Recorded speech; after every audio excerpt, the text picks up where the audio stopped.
In what will be a surreal scene at the AAC, Luka Doncic makes his return to face Anthony Davis and the Dallas Mavericks. We'll get you ready for tonight's game. Coming up next on the DLLS Mavs pregame show.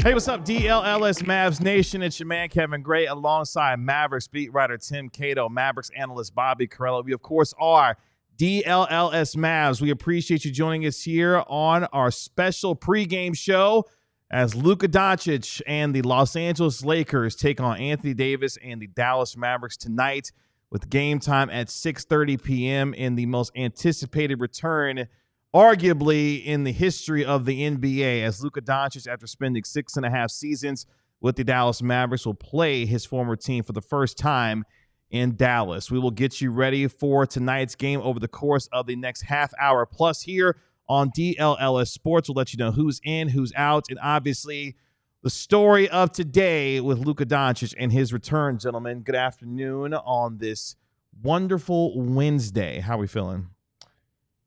Anticipation, I guess. It's Luka said it.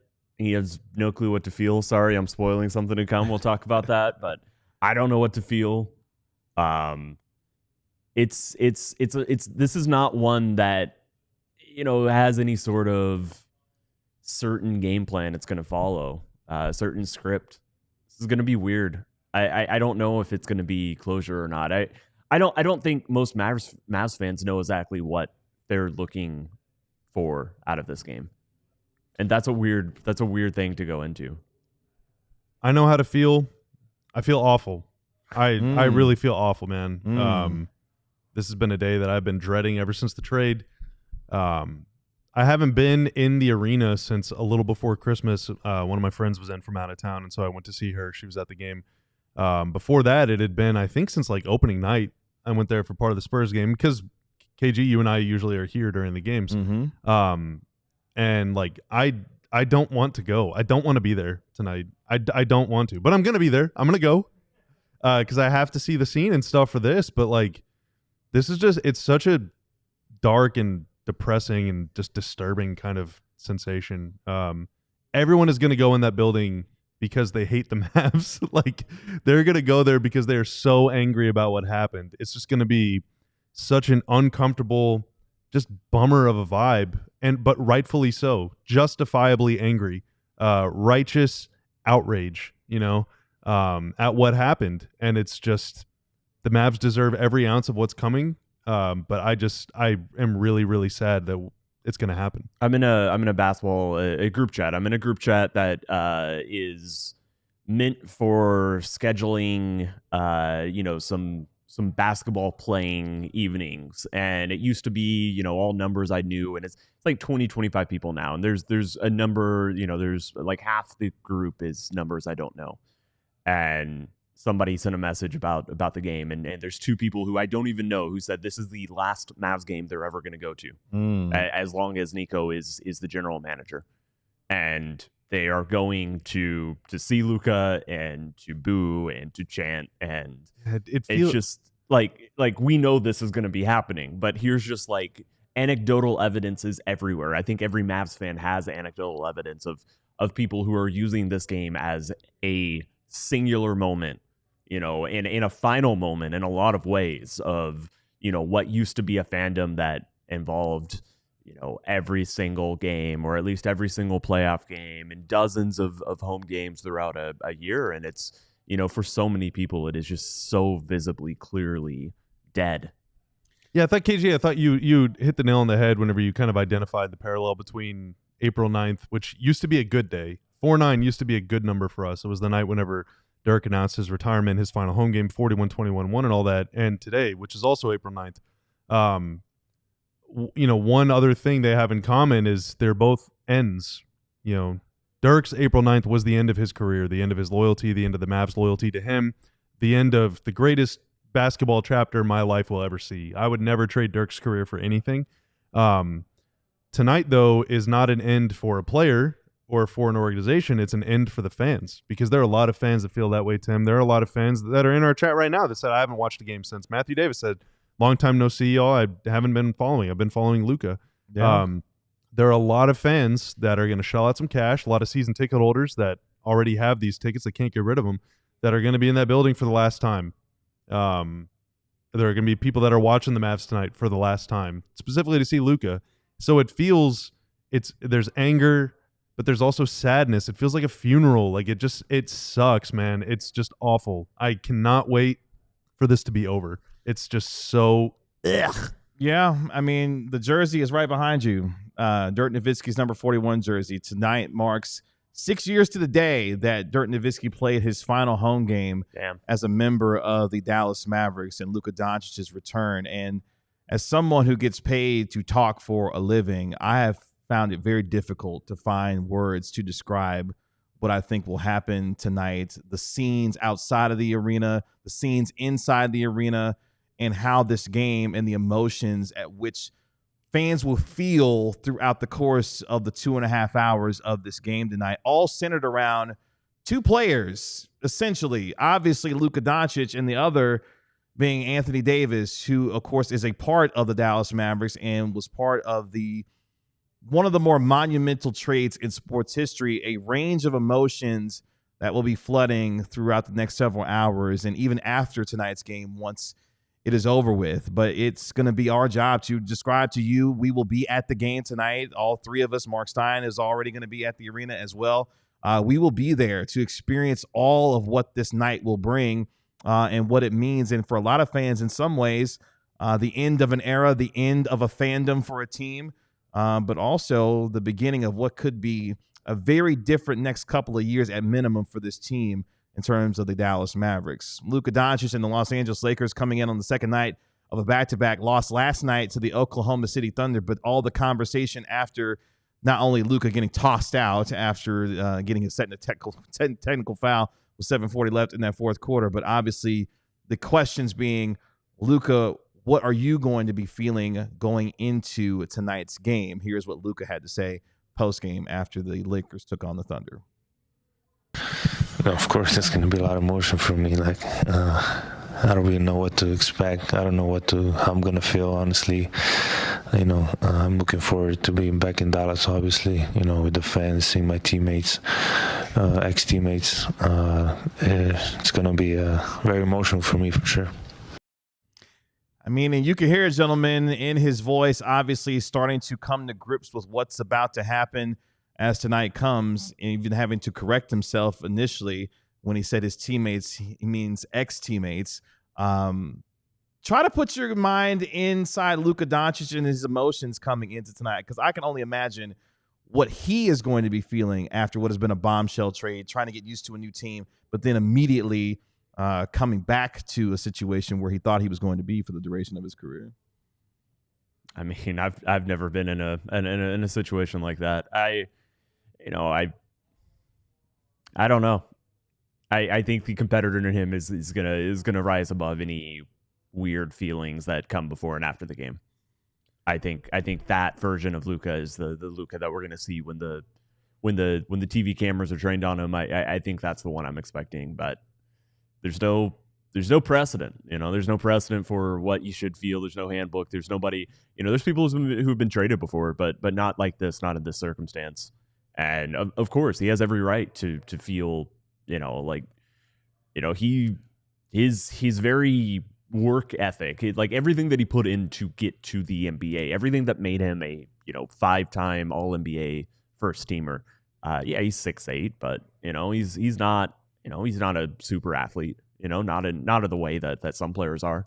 To the extent that there is some truth to some of the Mavericks gripes about who he was. It was such a generalization to be like, yeah, this guy didn't even work. He just kind of got here And so I think that, you know, like clearly the path he took to the NBA was one that was, you know, filled with you know, harder work than, you know, like just enormously you know, hard work, and for him to feel slighted in all the ways he should feel hurt. He should feel you know, like he was, you know, betrayed and you know, and then, you know, like just punched when, you know, like Dallas traded him and then they punched down and they piled on. So Doncic gave a quote to the Los Angeles Times in reference to some of what you're saying there when Dan Wilkie put this together for the Los Angeles Times. Part of it saying, quote, Doncic and his support staff were stunned by the trade and especially stunned by Dallas's rationale, reasons he believed were personal and questioned his character and work ethic. The notion that he doesn't work hard in particular upset him. Doncic saying, quote, they have no idea, Doncic told the Times, of those doubters. I didn't end up here by mistake, you know. I worked my ass off to be here, so it's kind of, I would say, disrespectful, just sad that people would say that, end quote. Well, that's what makes all of every aspect of this trade such a self-own, because if Luka really is as lazy as the Mavs would have us believe, then that dude he's the most talented human to ever live. Bingo. And you would do anything but give him away because you would try everything you could to instill a teenager's work ethic in him, because if he just worked as hard as like a 5-year-old works at learning cursive, then Luka would win 45 straight MVPs, you know? So it's just, it makes it look even dumber, you know? And as far as Luka's emotions coming back goes, like, this is, you know, for many Mavs fans, it's their first chance to actually like say goodbye, you know, and show appreciation, because Luka was, you know, the door hit him where the good Lord split him on the way out of Dallas, you know, thanks to Nico and co. So, you know, there was no goodwill whenever he left. This is it. This is fans' chance to say thank you to Luka for everything that he did for them. So there's gonna be a lot of love and affection and emotion, but juxtapose that with the sheer hatred that fans feel toward the team, toward not the players, but toward Nico, some toward Kidd, some toward Patrick Dumont, some toward Cuban. They're all going to be in the building tonight.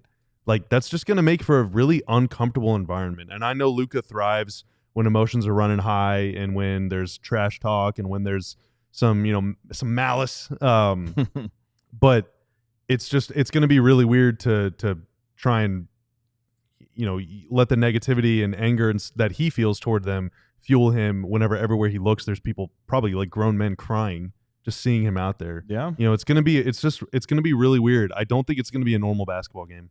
I don't think so either. I mean, and just to go slightly back to what we were talking about, like, it's the, you know, I saw the Athletic published an article today, and, you know, this is something that had been expressed before. Tim McMahon's the final chapter of Tim McMahon's book is definitely in there. But Dallas was frustrated, you know, and frustrated. The frustration was directed at Luka after his Christmas Day injury, and some of the frustration was that he wasn't traveling with the team, something Anthony Davis wasn't early on after he got traded as well. And so it's the hypocrisy of, you know, this set of standards is applied to one person, you know, but not others. Not every single player on the Dallas Mavericks has a Kobe Bryant-like work ethic.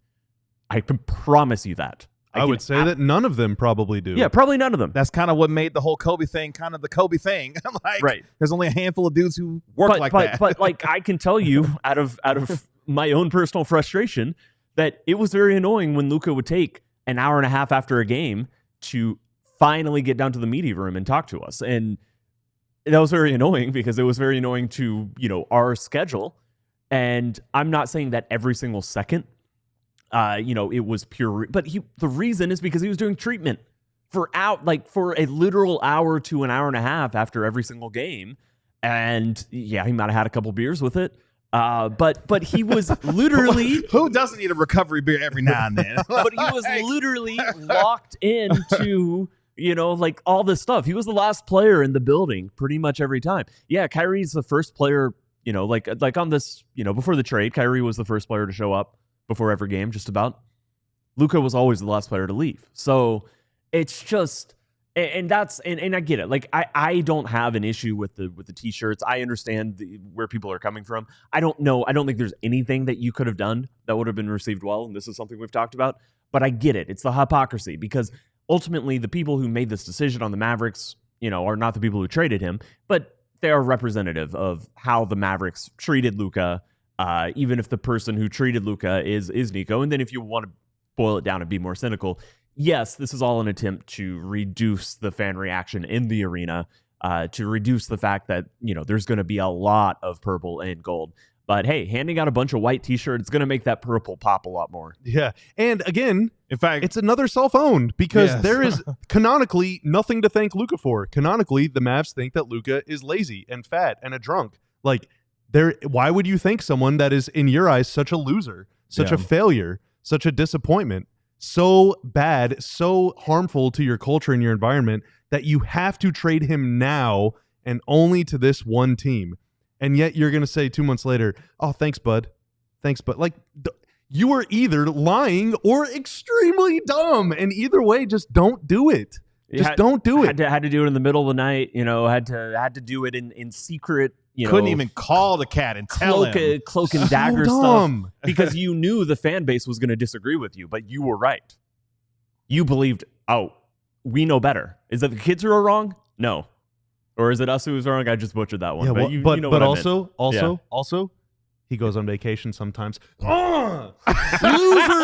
Loser, we're right. Otherwise, we'll be out of a job. And it's like, dude, shut up. Shut your effing mouth. Don't say thank you in English or Slovenian or Spanish or German or Dutch or any other of the dozens. There's so many languages. I was waiting on this Bobby to show. I was going to let it ride for a little bit. I was like, it's going to eventually come. So stupid. It's dude. coming. It's just like, you can't as the GM and as the Nico has made himself the face of the organization at this point, as the face of the organization that like wants to live up to and adhere to like a mythological brand identity that you helped create for Kobe Bryant to help him overcome legal issues. Like, you cannot adhere to the Mamba mentality and then relent and say thank you in a foreign language. You look like an idiot doing that.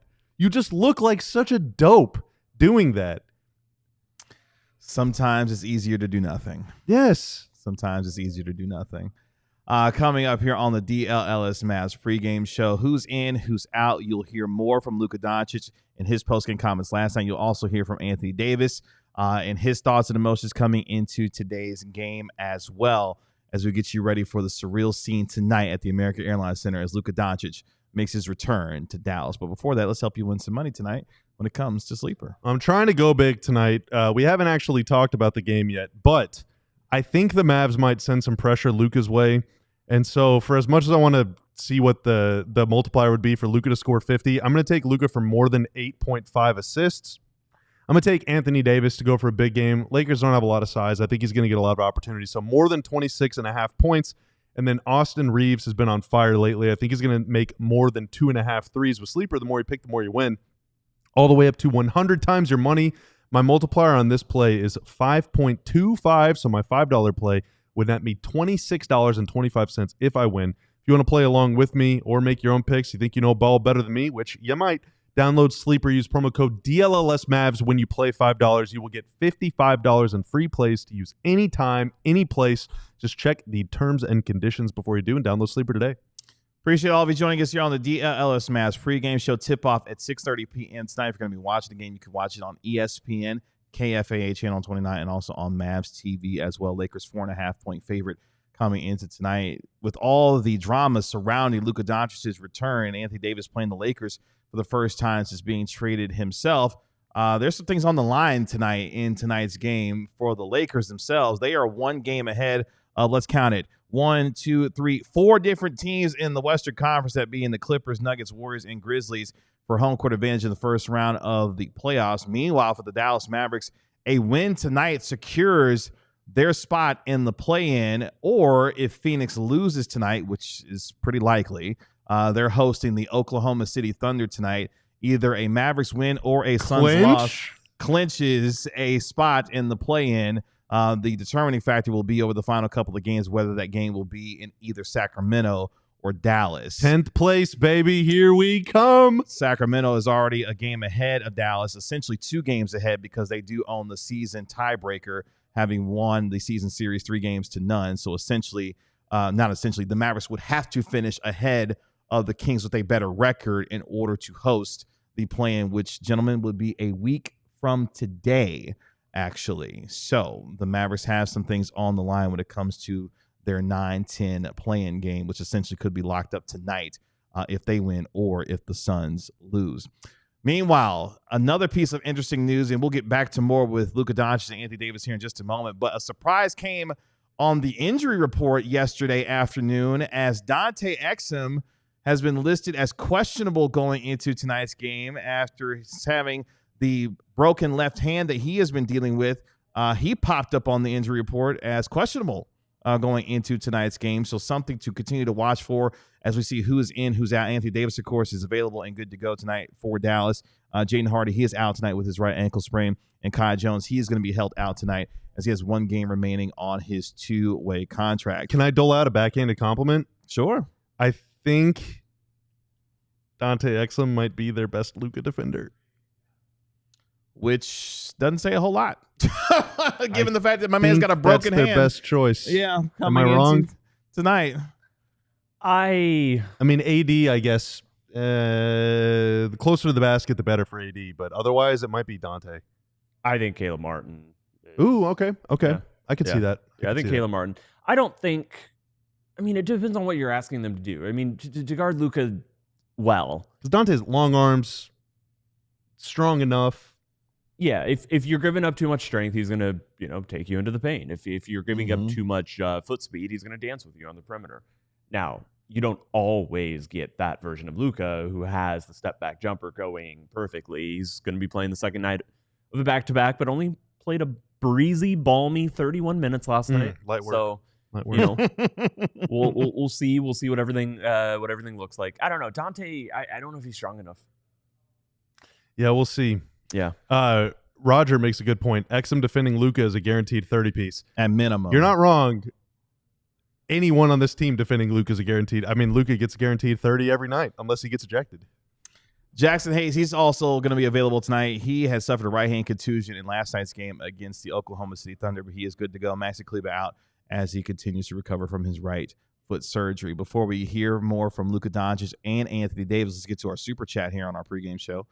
From Ozzy D with shout out Ozzy. Thank you, Ozzy. Appreciate it with the $9.99 super chat. The difference between the two players is when Lakers fans think of AD, they think of the 2020 championship. When we think of Luka, it'll only be of what could have been. Yeah, you're damn right, man. And that is another. That's something that we were robbed of. Yes, we were all robbed of that potential experience. Who knows how the story ends? But we were robbed of the opportunity to see it. But not just that. You're robbed of the memories you had about Luka on the Mavericks, because now those are only associated. This was so large and overwhelming and painful of and unexpected of something to happen.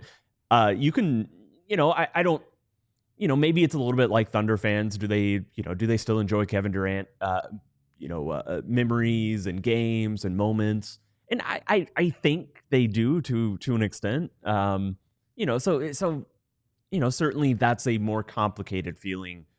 There's other fan bases who have this, but I think that's what I've seen and heard and felt from Mavs fans is that even the past is tainted. Even everything that was so beloved about this franchise and this player and everything that he brought, even that is tainted. They just went to the finals less than a year ago. Yeah, 8 months before the trade. They were in the finals. Right. Like you smoked even a potential opportunity to try to get back there in less than a year. Yeah, and by even the smaller things like changing the contents of the little display in their practice facility that made the rounds. Yeah, it's like when I said that. They are literally looking at the past and then looking at us and saying what you thought you saw was not actually true. Like none of that happened. It was an illusion. Yeah, the things that you thought happened actually. That guy again, he was just a lazy loser. Like so, you jokes on you for liking that guy. Like what Lamau like.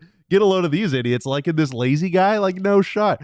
It's just so gross, dude. It's just so icky. Like there's like a trail of slime following behind them everywhere they go. It's just so insidious and nasty. And I think that's kind of the part that really we've gotten closer to this day that has really just blown my mind, is that they're betting on this player to essentially be a loser for the rest of his career. This cat has won at every single level that he has been on and was on the cusp of a prime that we look like is going to be for at least the next 7-8 years. And he had just taken you to almost nearly the promised land in terms of an NBA Finals appearance less than a year ago. And to make that bet, and then to make it not only against Luka Doncic, but with the player that you brought in Anthony Davis, given how much older he is and everything else that comes with it, it still doesn't make sense. It won't make sense for a long time. Ryan Wilson with the $10 super chat. Yo, Ryan. Appreciate you. ESPN's Tim McMahon reported that the Mavs will have a tribute video to, quote, allow Mavericks fans one final opportunity to say goodbye. How tone deaf is the Mavs organization and PR department? How gracious of the Mavericks to give fans that chance. Yeah. Thank you, dear leader, for that opportunity. Yeah. I'm forever indebted to you. Thank you. You guys traded Luka, but at least we get a little parting, little wave. Nice little parting. Yeah, I mean, it goes beyond tone deaf. From the moment they traded Luka, the first tweet after Shams' trade bomb was Tim McMahon saying Nico told him defense wins championships. So, Nico cut the line. He cut in front of the PR department and said, no, guys, I got this. That guy sucks. He sucks, Lamau. That was it. So there was not even an opportunity to hear a tone or to play a tone, because he just grabbed the mic and farted right into it. Luka Doncic on if there will be closure for him as he returns to Dallas tonight to take on his former team, is what he had to say.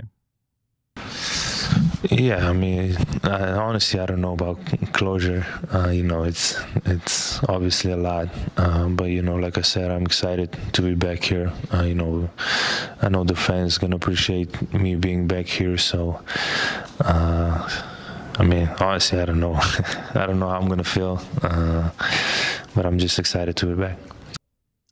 So Doncic saying he's unsure if he will be able to get the kind of closure that he is looking for, but at the same time, excited to be back in Dallas tonight to see not only his teammates, but be in front of this crowd as well as he and his Lakers take on Anthony Davis, which, gentlemen, as we not only look at the whole Luka Doncic portion of this, let's look at the other side of this. Anthony Davis, of course, a 10-time All-Star, an NBA champion, someone who's a member of the 75-year anniversary team in the NBA, a gold medalist. In fact, Grant Hill just presented Anthony Davis with his gold ring yesterday at the end of Mavericks practice. This is a player who is going to be a Hall of Famer once his career is said and done. He is playing his former team for the very first time as well, after missing the first game back on February 25th in Los Angeles, where the Lakers provided a nice tribute to Anthony Davis. And Davis spoke on the emotions, on what he and his teammates are going to be feeling coming into tonight's game during practice. Here is what Anthony Davis had to say. Just play basketball. They've never, probably experienced anything, like this. I've been traded before, so going back to New Orleans and all that, I've been through it, so I kind of know what to expect and kind of know how to funnel those emotions and just play basketball. But that's what makes the game fun. That's what makes basketball and sports fun, entertaining, having games like tomorrow, so in the regular season. So it's going to be fun. Now I do my job as best I can to kind of keep the guys together and not getting too high, not getting too low, but focusing on the game. And as Byron Sanders points out in the chat, you're absolutely right. Anthony Davis has won championships at every level himself. High school, college, he has won wherever he has been as far as his career is concerned. But Davis is going to be on the other end of what is going to be an emotional night as well at the American Airlines Center. Your guys' thoughts on Anthony Davis and his approach going into tonight's game? Yeah. Sounds about right. Yeah, I mean, not in a dismissive way toward UKG or toward AD or toward Tanner. He's an afterthought, And I think that part to that point right there, I feel horrible for Anthony Davis. Oh, dude, me too. He's on the 75 team. That's what I'm saying. Like, we're talking about one of the best players of his generation. We're arguably talking about, you can throw in a couple other top players. 10 power forward ever. He's an amazing player. But the rest of his career, from the moment that February 1st, 11:12 p.m. hit, he will forever be known as the dude that was traded for Luka Doncic. Yeah, I'm sorry. He's an afterthought, and it's not our fault. But I don't think we need to talk about Anthony Davis any longer on the show. You know, this show this night is not about Anthony Davis. You know, maybe he could go make it about himself, you know, with his play on the court. But it's not about him, and that's not our fault. That's not nobody in the comments, nobody listening right now, nobody is thinking about tonight and thinking about Anthony Davis. So yeah, and again, that is not our fault. That is the reality that has been created. And I just want to make sure that that's unfair to him. Yeah. And that's the reality. And the part of the reason I wanted to make sure we brought him up is because, again, there are very too much sides to this. The dominant side of this is obviously Luka Doncic. But damn, like, this dude is like, you know, when AD gets traded here, everyone is like, man, like, this sucks. They just traded. And then AD's like, okay, well, maybe Lakers fans miss me. But Lakers fans are like, holy shit, we just got Luka Doncic. Like, can you believe this? This is awesome. So, like, no one wants him and no one misses him. And he is one of the best players ever. I feel terrible for the guy, but I also don't care about him at all. Like, at all today, at least. Yeah. Moving forward, obviously, you know, he's the guy, but, like, not tonight. He's the 37th most important thing about this game. Yeah, and I think a lot of folks would agree with that. It's just amazing the circumstances of what has been created for these two players, as great as they are, and how they will be viewed going forward for the rest of their careers based on this singular move made by Nico Harrison. Horribly disrespectful to everybody involved. Yeah, for sure. Everyone involved, including to themselves. Yeah. Nico made this trade and turned himself into an all-time laughingstock. Like, it's just it is just so much masochism and sadism and humiliation fetish. It's awful. All those things. Classic Stain Lover with the 1999 super chat. Appreciate you. This is Mark Cuban. Oh, wait a minute. This is Mark Cuban and Dirk's fault. Not mad at them, but they made this team a family. From Cuban's fandom to Dirk being loyal, they weren't going to give Luka's supermax. Dirk took less, 4 years. Team isn't family anymore. I appreciate the super chat. It's not Dirk's fault, though. You know, Dirk taking less money Jalen Brunson took less money in New York. Sure would have been sweet if he would have taken less money with the Mavs. But the Mavs didn't give him the opportunity to do so because they didn't even offer him a contract. And I'm one of the ones that believe Dirk should have never took less money. Yeah, and you know but that was Dirk's choice. But that was his choice. He made that choice. It is what it is. And yes. I thought there was a good line, you know, about your point about Cuban. There was a good line in this article that I think it was the Athletic article, where the year after the title was the last time that the Mavs went in the luxury tax when Cuban on the team. Yeah. Cuban never wanted to pay. He never wanted to pay. And, you know, Dirk took that sort of as almost like a hard cap in his mind of like, if I take less money, we won't enter the tax. We can get more players. We can get more help. And he was sold empty promises of getting superstar sidekicks that can make his transition into an aging player easier. I would say, if anything, blame Cuban for that. Don't blame Dirk. Dirk is a sweet, sweet man. Please don't blame my Dirk. From Ya Billy with the $5 super chat. Shout out Yogi Ferrell and Salah Mesri. Yes. We would not need Luka if we had this. It's true, dude. It's true. So true. One of the most exciting Mavs games of all time was Yogi's first home game after that Portland 10-3. It was electric. They beat the Cavs. That was the first time that the Mavs had beaten LeBron since winning the finals, was with Yogi Ferrell at the height of Yogi and Seth Curry. More irony, LeBron James. Smallish Mavs guards. It's a known LeBron weakness. Yep. Clearly. Yeah. Get Brandon Williams in uniform tonight. Don't think they can do that. No, unfortunately, not tonight. Damn. Well, why not? Well, because they traded Quentin Grimes for Caleb Martin. Who didn't waive his trade kicker. That's right. He didn't. And again, I wouldn't waive my trade kicker. Yeah, get that money. Yeah, get that money. Get your cash. I don't know why Anthony Davis did. Same. You took the words right out of my mouth. I don't know why he waived his trade kicker to come to Dallas either. But, I mean, I guess good for him. If he wouldn't have done that, they wouldn't have been able to trade for – if he would have taken the trade kicker, they wouldn't have been able to trade for Caleb Martin. So, AD, you're on my list now. Yeah. Thanks, Sadie. Appreciate that. We are less than 4 hours away from game time at the American Airlines Center. Luka Doncic makes his return after 6.5 years with the Dallas Mavericks to play his first game as a Laker inside the AAC. We will all be there tonight for the festivities, if you want to call them that. And we will also have our post-game show. Stay tuned on social media for what time we will have that post-game show, because we will be coming from the arena back to our studios. In fact, all of us will be in studio, including our national NBA insider, Mark Stein, as well. So we really appreciate all of you for following us on social media. You can follow us on X at DLLS_Mavs. We will have tremendous coverage of all the sights and sounds from tonight as well. You can follow us all on social media as well, as we will be having and doing the same when it comes to the coverage of tonight's game. If you're going to the game, be safe. Don't do anything stupid. Yes. And come say hello. We will be there as well. So if you want to come say hello, we'll be at the game. I will definitely talk to you and shout you out as well.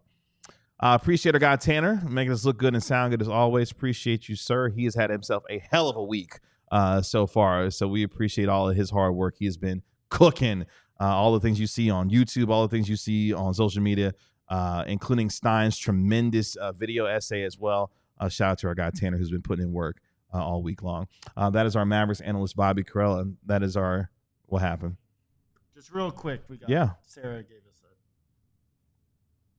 Oh, Sarah with the $1.99 shout out super Sarah. chat. Thank you, Sarah. We will cry as a family tonight. That we will.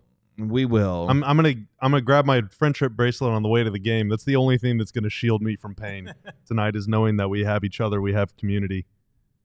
In the eyes of the NBA world, really the sports world, will be on tonight's game. That is one of the more fascinating aspects of this as well, is that there will be all eyes on Dallas tonight with Luka Doncic's return. Again, we will have our post-game show after tonight's game. It will be a little bit later on. So again, so stay tuned for the details on that. Again, that's Bobby Curl. That's our Mavericks beat writer, Tim Cato. I'm your host, Kevin Gray. We are DLLS Mavs.